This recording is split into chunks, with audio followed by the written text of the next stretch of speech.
Good morning all of you. मैं आप लोगों को जूरिस्प्रूडेंस पढ़ा रहा था। जूरिस्प्रूडेंस में मैं बताया था विधि की प्रमुख शाखाएं। मैंने 4-5 शाखाएं बताई थी और इनको भी पढ़ना है इस लीगल थ्योरी में। जूरिस्प्रूडेंस लीगल थ्योरी है, ठीक है। तो आज क्या पढ़ाना है?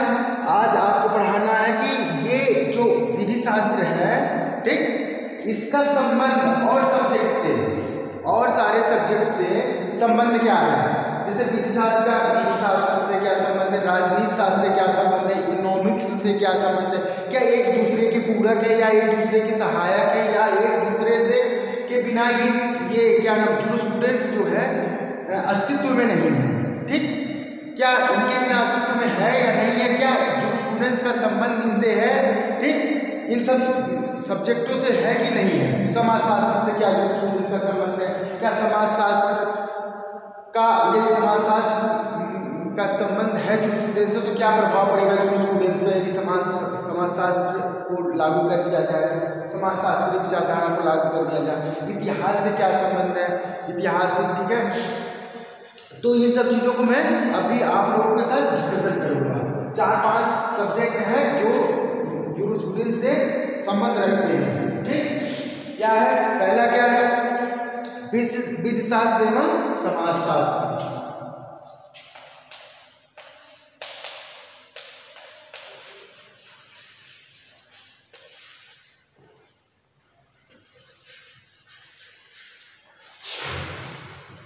Jurisprudence and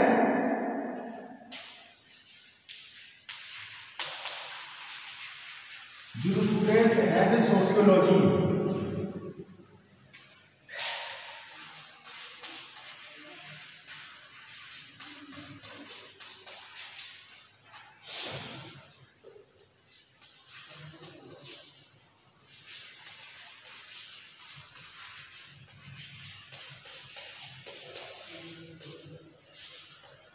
विधि शास्त्र एवं समाज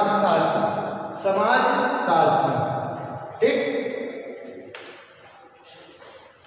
विधि शास्त्र का और समाज शास्त्र का क्या संबंध है, ठीक, ये बताएं। देखिए, समाज शास्त्र में किसका अध्ययन किया जाता है? समाज शास्त्र में किसका अध्ययन किया जाता है? मानव का और मानव जीवन का, ठीक है। समाज शास्त्र में किसका अध्ययन करते हैं? मानव एवं मानव जीवन का, ठीक है। तो मानव जीवन का हम क्या करते हैं? अध्ययन करते हैं समाज शास्त्र में। तो समाज शास्त्र में मानव जीवन का जब हम अध्ययन करते हैं तो मानव के व्यवहार, आचरण, ठीक है, सारी चीज़ों को हम अध्ययन करते हैं समाज में उसका मानव के जो क्रियाकलाप है, क्या समाज में फर्क डालते हैं, ठीक है, फर्क कितना पड़ता है, उनकी एक्टिविटी क्या होती है, कैसी होती है, तो वो चीज़ें हम समाजशास्त्र में अध्ययन करते हैं, उन सब चीज़ों। और विधि शास्त्र में भी मानव के आचरण को रेगुलेट किया जाता है। विधि शास्त्र जो विधि है, कानून है, वो क्या होता है? मानव के आचरण को और उसकी क्रियाकलाप को नियंत्रित करने के लिए नियम बनाना होता है, ठीक है। जो समाज में प्रक्रियाएं हो रही हैं उसी को तो नियंत्रित करने के लिए विधि का निर्माण होता है। और विधि का निर्माण हो रहा है तो समाज में विधि शास्त्र में बताया था कि विधि शास्त्र जो होता है जूरिस्प्रूडेंशियल एस्पेक्ट होता है कि विधि शास्त्र जो विधि बनती है तो विधि शास्त्र की कसौटी पर कसी जाती है कि ये समाज में कितना प्रभाव डाल रही है, ये विधि बनाने से समाज में क्या प्रभाव पड़ेगा, व्यक्तियों के आचरण पर क्या प्रभाव पड़ेगा, कितना तक ये सक्सेसफुल होगा, ठीक है, क्या इसकी धारणाएं होंगी। ये अध्ययन हम विधि शास्त्र में करते हैं। अध्ययन करके तब जाके विधि बनाई जाती है। जो भी विधियां बनी है उसका सबका सामाजिक क्या नाम है, सामाजिक सरोकार है, ठीक। समाज जो भी विधियां बनी है वो विधि शास्त्र की कसौटी पर कसी गई है, ठीक है, तब जाके इन्हें रेगुलेट किया जाता है,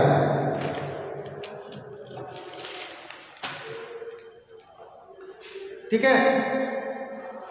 विधि शास्त्र में जैसा कि मैं बार बार कह रहा हूं, विधि को ध्यान में केंद्रित करके बनाई जाती है, ठीक। समाजशास्त्र में समाज का सिर्फ अध्ययन होता है, कोई उसमें कानून का निर्माण नहीं किया जाता, लेकिन विधि शास्त्र में विधि का निर्माण होता है। ठीक है, समाज में जो सामाजिक क्रियाकलाप है, जैसे किसी का मर्डर कर देना, किसी को हानि पहुंचाना, तो सबके लिए कानून है ना, आईपीसी बनी है।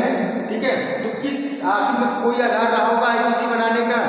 क्या कुछ तो देखा होगा जो कानून बना है, तो जो भी बनाने वाले होंगे वो समाज में देखे होंगे ना कि ये घटनाएं हो रही हैं, तो ठीक है, तो इस पे एक कानून बनना चाहिए। और दिन पर दिन हो रहा है। पहले देखो रेप में, अभी रेप में कितना संशोधन हो गया, पहले कुछ और था, लेकिन सामाजिक क्रियाकलाप बढ़ा तो उसमें संशोधन करके और चीजें जोड़ी गई। ठीक है, तो हो गया। ये ऐसी विधि जब बनाई जाती है तो विधि शास्त्र की कसौटी कैसी जाती है। तो इस प्रकार हम क्या कह सकते हैं, विधि शास्त्र और समाजशास्त्र एक दूसरे से घनिष्ठ संबंध रखते हैं। ठीक है, यानी एक दूसरे के बिना पूरा नहीं होता। यदि समाजशास्त्र को निकाल दिया जाए तो विधि शास्त्र नहीं बन जाएगी, विधि शास्त्र को निकाल दिया जाए तो समाजशास्त्र नहीं बन पाएगा। तो इससे कहा जा सकता है कि एक घनिष्ठ संबंध है इसका, विधि शास्त्र और समाजशास्त्र का, क्योंकि ये दोनों व्यक्तियों के बारे में नियम बनाते हैं और एक व्यक्तियों के आचरण के बारे में, व्यक्तियों के क्रियाकलाप के बारे में अध्ययन करता है। ठीक है, अब क्या है, दूसरा है विधि शास्त्र एवं मनोविज्ञान, जूरिस्प्रूडेंस एंड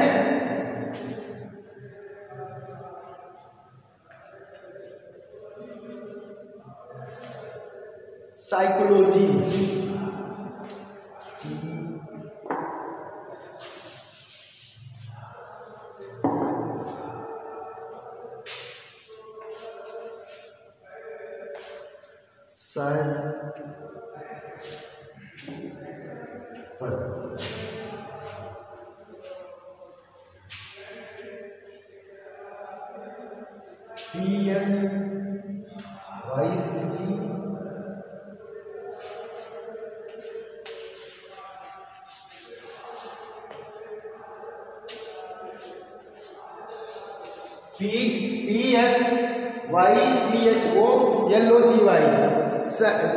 साइकोलॉजी।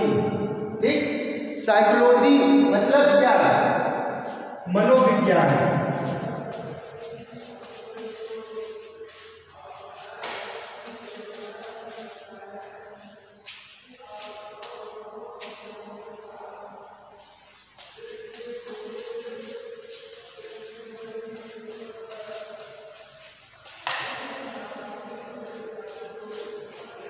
विधि शास्त्र और मनोविज्ञान। अब देखिए, मनोविज्ञान में आदमी का क्या अध्ययन करते हैं, मानव का क्या अध्ययन करते हैं। मनोविज्ञान में आदमी का क्या होता है, किसका अध्ययन करते हैं मनोविज्ञान में? आदमी के दिमाग में क्या चल रहा है, आदमी के अंदर क्या चल रहा है, उसका हम अध्ययन करते हैं मनोविज्ञान में। साइकोलॉजी में हम आदमी के आत्मा की या दिमाग में क्या चल रहा है उसका अध्ययन करते हैं। ठीक है, उसका अध्ययन करते हैं। ठीक, और उसको नियंत्रित करने के लिए हम आईपीसी में कानून बनाए कि नहीं बनाए हैं?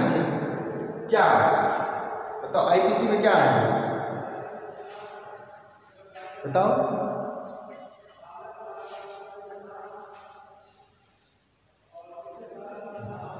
आईपीसी में आशय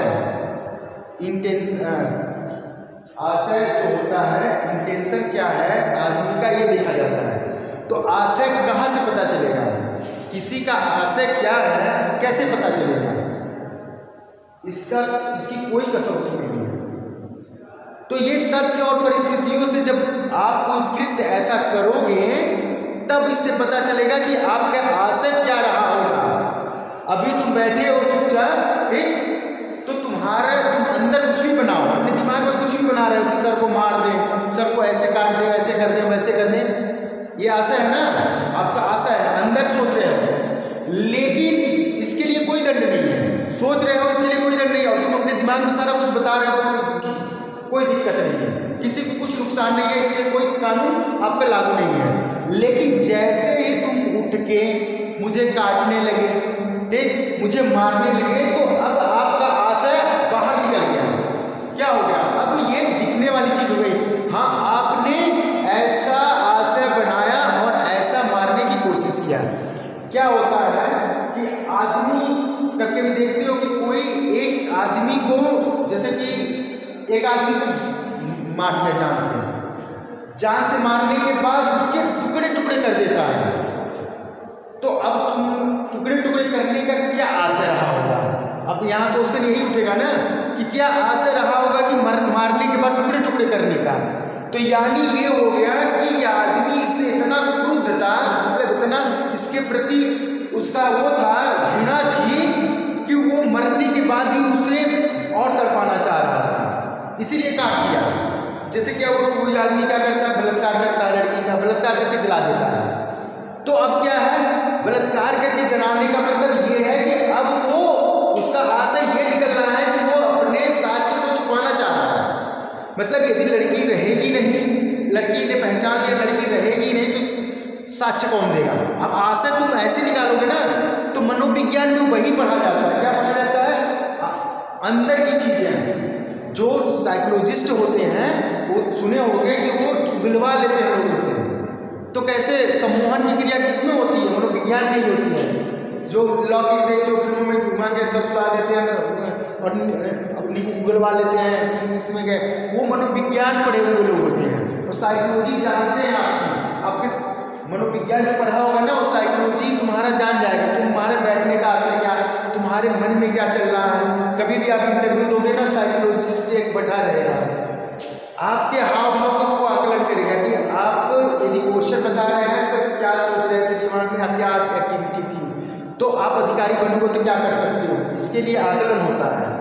ठीक, सब में बड़े पोस्ट पे जैसे जाओगे तो वहाँ एक साइकोलॉजिस्ट बैठा रहता है, वहाँ इंटरव्यू के दौरान वो आपको वॉच करता है, क्वेश्चन नहीं पूछेगा लेकिन वॉच करता रहेगा आपकी सारी एक्टिविटी। तो आपके अधिकारी बनने के गुण है कि नहीं है वो डिस्कस करता है। ठीक, गलत बात है। तो इसी आशय को रेगुलेट करने के लिए क्या करते हैं? अब विधि शास्त्र में किसका अध्ययन करते हैं?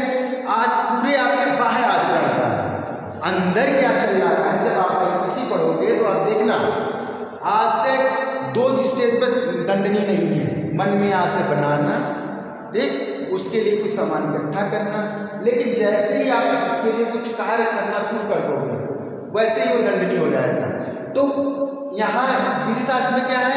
विधि शास्त्र में हम बाह्य आचरण का अध्ययन करते हैं, बाह्य आचरण का अध्ययन करते हैं और उसी के आचरण के हिसाब से हम कानून बनाते हैं। तो विधि शास्त्र कानूनों की जननी है, ये मैं कई बार कह चुका हूँ। विधि शास्त्र कानूनों की जननी है।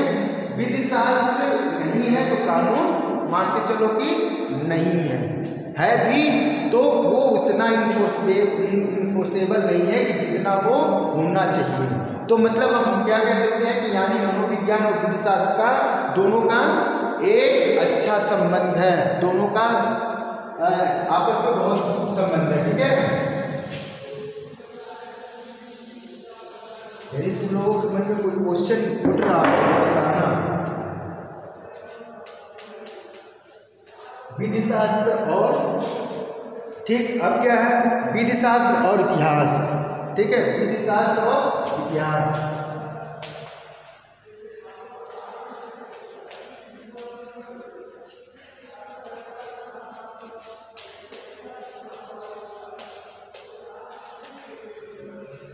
विधि शास्त्र और इतिहास, देखिए यहाँ इतिहास मतलब उस इतिहास से नहीं है, लॉ का इतिहास पीछे का क्या रहा है उससे मतलब है। और इसका तो संबंध घनिष्ठ है ही है। क्यों? क्योंकि एक शाखा ऐसी है अभी विधि शास्त्र में जो ऐतिहासिक विचारधारा है। ठीक, ऐतिहासिक विचारधारा को हमें खुद पढ़ना है, पूरे डिटेल में पढ़ना है। तो इसका जो संबंध इतिहास का, ऐतिहासिक संबंध तो है ही है, क्योंकि इतिहास का तो हम खुद ही पढ़ेंगे। एक शाखा स्कूल है अभी इसमें जो जूरिस्प्रूडेंस में मैं कल बताया था कि एक शाखा है ऐतिहासिक विचारधारा। तो ऐतिहासिक विचारधारा को तो हम पढ़ेंगे। तो मतलब पुराना कानून क्या था, विधियां कैसे बनी विधियों के लिए क्या आवश्यक था, ये सारी चीजें हम ऐतिहासिक विचारधारा में पढ़ेंगे। तो मतलब इतिहास का संबंध तो विधि शास्त्र है ही है, क्योंकि पीछे से जब हम इतिहास उठा के देखेंगे, इतिहास लॉ का, तो कुछ ना कुछ हमें मिलेगा, उसी हिसाब से हम आगे की विधियों को बनाते हैं। तो विधि शास्त्र और इतिहास का संबंध बहुत पुराना है, ठीक है, एक दूसरे के पूरक है, ठीक। विधि शास्त्र एवं अर्थशास्त्र,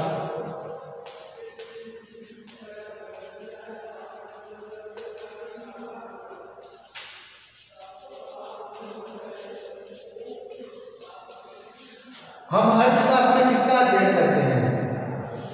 अर्थशास्त्र में हम मुद्रा का अध्ययन करते हैं, धन संबंधी स्थिति और प्रबंधन, उसके प्रबंधन के बारे में अध्ययन करते हैं। तो जब हम तो देखिए संबंध विधि शास्त्र का और शास्त्र कैसे हो सकता है? अर्थशास्त्र मतलब यदि धन का अध्ययन उसमें होता है, ठीक है, अर्थशास्त्र में धन संबंधी अध्ययन होता है और उसके प्रबंधन से संबंधित होता है, ठीक। तो यही धन संबंधी कुछ अपराध अभाव में होते हैं, धन के अभाव में होते हैं, जैसे चोरी।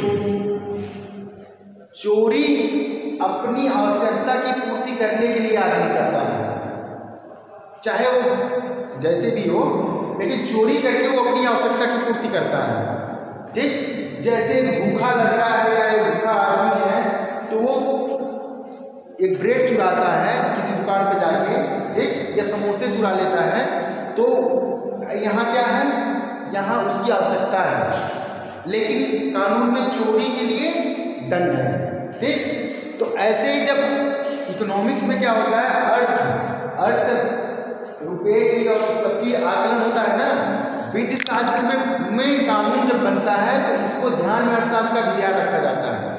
देखना, जब हम पढ़ते हैं, संविधान पढ़ते हैं, तो जब हम आरक्षण दिया जाता है, जब आरक्षण ओबीसी एससी एसटी सबको आरक्षण दिया जाता है ना, तो आरक्षण किस पे दिया जाता है? लिखा है उसमें, साफ साफ लिखा है, आर्थिक और सामाजिक दृष्टि से पिछड़े लोगों को। तो आर्थिक चीज क्या होती है? आर्थिक चीज मतलब पैसे से जो कमजोर हो वही ना हुआ। और प्रस्तावना भी पढ़ोगे, आर्थिक रूप से आर्थिक राजनीतिक न्याय दिलाने के लिए भी कहा है, उसमें प्रस्तावना पढ़ोगे तो आर्थिक के जो आर्थिक चीजें हैं उसके अभाव में भी अपराध होते हैं, ठीक। तो इसका संबंध विधि शास्त्र से है। देखिए कैसे, जब कोई कानून विधायक बनाते हैं, कौन कानून बनाता है? विधायिका बनाती है। जब विधायिका कानून बनाती है तो विधायकों की मीटिंग होती है ना, तो विधायक जब बैठते हैं एक साथ तो वो ये पक्ष भी रखते हैं कि ये जो अपराध हो रहा है, विधायक जो बना रहे हैं कानून, विधायिका जब कानून बनाती है, तो ये जो अर्थशास्त्र और विधि शास्त्र का संबंध को भी ध्यान में रख के बनाते हैं। क्यों? क्योंकि यदि विधि शास्त्र का कोई कानून बना रहे हैं और विधि शास्त्र की कसौटी पर नहीं कस रहे हैं और उसका सामाजिक स्तर पर क्या प्रभाव पड़ेगा यदि वो नहीं देख रहे हैं, तो उस विधि का ज्यादा दिन तक अस्तित्व नहीं रहेगा। विधियां वही आज तक चलती आ रही हैं जो बहुत अच्छे ढंग से समाज का आकलन करके विधियां बनाई गई हैं। आईपीसी में आज तक सिर्फ कंप्यूटर से रिलेटेड जितने भी अपराध हो रहे हैं उनके अलावा देखना कहीं संशोधन नहीं है, ज़्यादा संशोधन नहीं है। क्यों नहीं है? तो मैकाले ने इतनी बढ़िया फ्रेमिंग की है आईपीसी की कि वो आज भी हमारी परिस्थितियों के अनुसार रेलिवेंट है, आज भी वो रेलिवेंट है। क्यों? क्योंकि मैकाले ने पूरा टाइम दिया है बनाने से और पूरे जितना भी कानून बनाया उसने एक एक चीज़ देख देख के बनाई है, पूरे भारत का भ्रमण करके तब उसने आईपीसी बनाई है। इसलिए 1860 का एक्ट है और सिर्फ संशोधन किस में करना पड़ा है? सिर्फ कंप्यूटर से रिलेटेड अपराध से, बाकी कहीं संशोधन नहीं हो रहा है आईपीसी में। क्यों नहीं हो रहा है? उसकी फ्रेमिंग ग्राउंड स्तर पर हुई है। मतलब मैकाले घूम घूम के पूरे भारत का भ्रमण करके घूम घूम के एक एक जगह की देख देख के एरिया देख देख के उसने कानून का निर्माण किया है और ऐसे कानून ज़्यादा दिन तक चलते हैं, ठीक है, जिसका जीरो ग्राउंड से संबंध हो, ठीक ठीक, ये हो गया। तो हम कह सकते हैं विधि शास्त्र और शास्त्र का संबंध घनिष्ठ संबंध है, दोनों का एक दूसरे के से बहुत अच्छा संबंध है। ठीक है,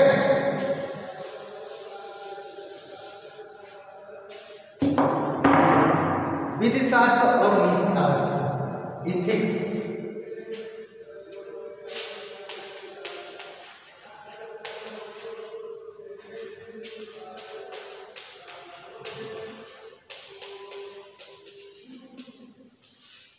विधि शास्त्र का जूरिस्प्रूडेंस और इथिक्स, विधि शास्त्र और नीति शास्त्र। नीति शास्त्र और विधि शास्त्र बहुत ज़्यादा डिफरेंस नहीं है। ठीक है, क्यों? क्योंकि नीति शास्त्र भी सामाजिक विज्ञान है और विधि शास्त्र भी सामाजिक विज्ञान है। नीति शास्त्र को नैतिकता का विज्ञान कहते हैं, नैतिक होती है, ठीक, नैतिकता का विज्ञान कहते हैं। ठीक, और दर्शन शास्त्र भी कहते हैं। नीति शास्त्र से क्या संबंध होता है? मनुष्य के जो नीति शास्त्र में किसका अध्ययन होता है? मनुष्य के चरित्र और आचरण का होता है। नीति शास्त्र में चरित्र और आचरण, ठीक है, का अध्ययन हम करते हैं, और विधि शास्त्र में मनुष्य के आचरण और व्यवहार के क्या करते हैं, अध्ययन करते हैं। नीति शास्त्र चरित्र, ठीक है, और आचरण, चरित्र और आचरण। नीति क्या कहती है?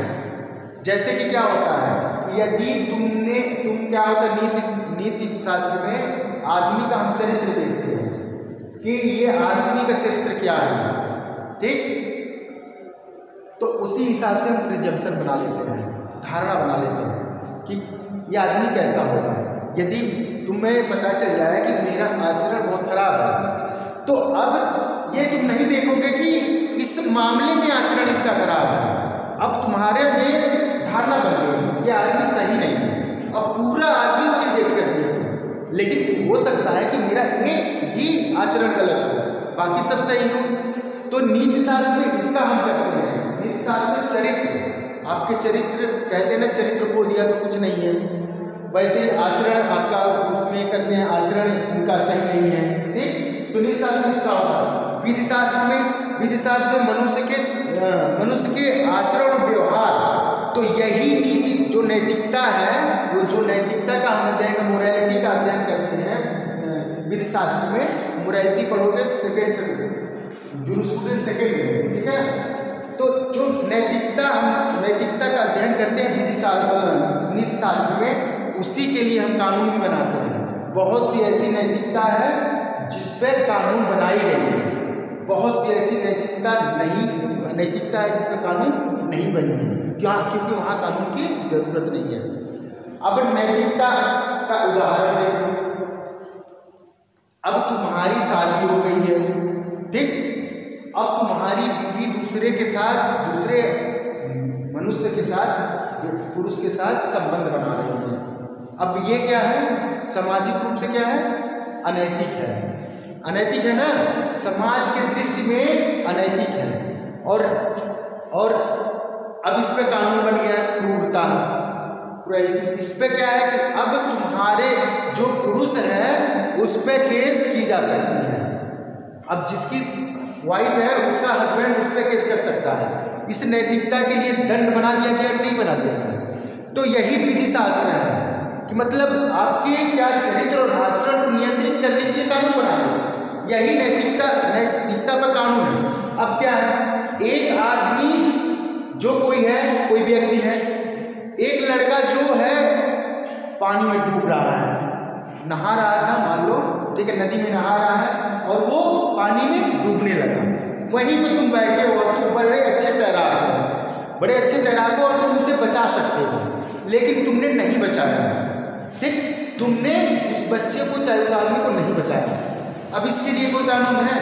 कहीं कोई दंड है? इसके लिए कहीं कोई दंड नहीं है। आईपीसी में कहीं कोई नहीं दंड है। अब यहाँ आपका क्या है? यहाँ आपका नैतिक कर्तव्य है, यदि आप तैरना जानते हैं तो उसे बचाएं, और यदि नहीं बचा रहे हैं तो कोई दंड का भागी नहीं है, किसी दंड के भागी नहीं है आप, ठीक है, क्योंकि यहाँ नैतिकता है। बस नैतिकता को दंड के रूप में आपके आचरण को नियंत्रित कमिट नहीं किया है, वो आपके ऊपर मर्जी है, आप बचाएं या ना बचाएं। लेकिन इसके लिए आपने कोई क्राइम थोड़ी किया है, अब आपका कोई क्राइम थोड़ी है, बचाना ना बचाना वो आपके विवेक पे है। तो यहाँ कानून बना दिया जाता है कि यदि कोई डूब रहा है तो ये कोई नहीं बचाएगा, तो यहाँ कानून बना दिया जाएगा, तो जिसे नहीं तैरना आएगा और वहाँ बैठा रहेगा तो वो तो दंड का भागी हो जाएगा।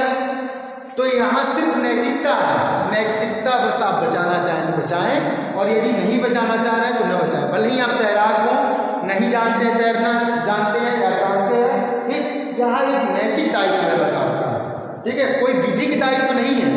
तो यदि इस पर कानून बन जाता है तो विधि शास्त्र के हिसाब से, मतलब नैतिक जो विधि शास्त्रीय एस्पेक्ट है, ठीक, उसके आधार पर क्या हो जाता है, अनैतिक हो जाता है। ये विधि अनैतिक होती है क्योंकि आपने कुछ नहीं किया और आपको दंड दिया जा रहा है, ठीक है। फांसी लगाना क्या होता है, एक अनैतिक कार्य होता है, अपनी जान को गंवाना एक अनैतिक कार्य है, ठीक है। अब इसके लिए दंड बना दिया गया है, क्यों, यदि सबको ये परमिशन दे दिया जाए कि फांसी लगाना वैध है, तो जिसको भी थोड़ा कष्ट होगा वो अपना फांसी लगा के मर जाएगा ना। तो ये समाज में एक कुप्रथा हो जाएगी, ठीक, समाज में क्या हो जाएगी, कुप्रथा हो जाएगी। तो इसे रोकने के लिए, ताकि लोग सुसाइड ना करें, इसे रोकने के लिए दंड दे दिया गया है। IPC में दंड है, ठीक है, आत्महत्या करने का प्रयास करने के लिए दंड है, ठीक है, 300 के बाद है, 309 में 309 IPC में, ठीक है। तो वहाँ है ये दंड। तो यहाँ नैतिकता के साथ साथ दंड भी है, लेकिन यहाँ डूबने वाला नहीं, जहाँ वहाँ नहीं है। तो हम क्या कह सकते हैं कि नीति शास्त्र और अर्थशास्त्र का घनिष्ठ संबंध है, क्योंकि ये एक व्यक्ति के आचरण और चरित्र पे करता है, और ये कानून बनाता है आचरण और व्यवहार के लिए, ठीक, रेगुलेट करने के लिए कानून बनाता है। तो इनका घनिष्ठ संबंध है, ठीक।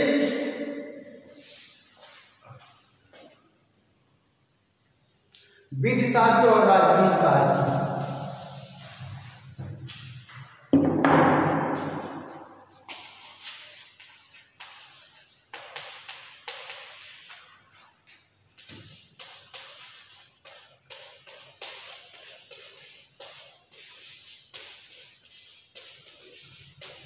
विधि शास्त्र और जूरिस्प्रूडेंस एंड पॉलिटिक्स, विधि शास्त्र और राजनीति, पॉलिटिकल साइंस होता है लेकिन यहाँ पॉलिटिक्स होगा, ठीक है, राजनीति शास्त्र। देखो, राजनीति कौन करता है, विधायक करते हैं, और विधायक ही कानून बनाते हैं, ठीक है, विधायिका ही कानून बनाती है, विधायिका में विधायक होते हैं, ठीक। तो शासन से संबंध होता है, राजनीति शास्त्र का संबंध किससे होता है, शासन से होता है। शासन, राजनीति शास्त्र का संबंध शासन से होता है, और शासन ही क्या करता है, विधि का निर्माण करता है, ठीक है।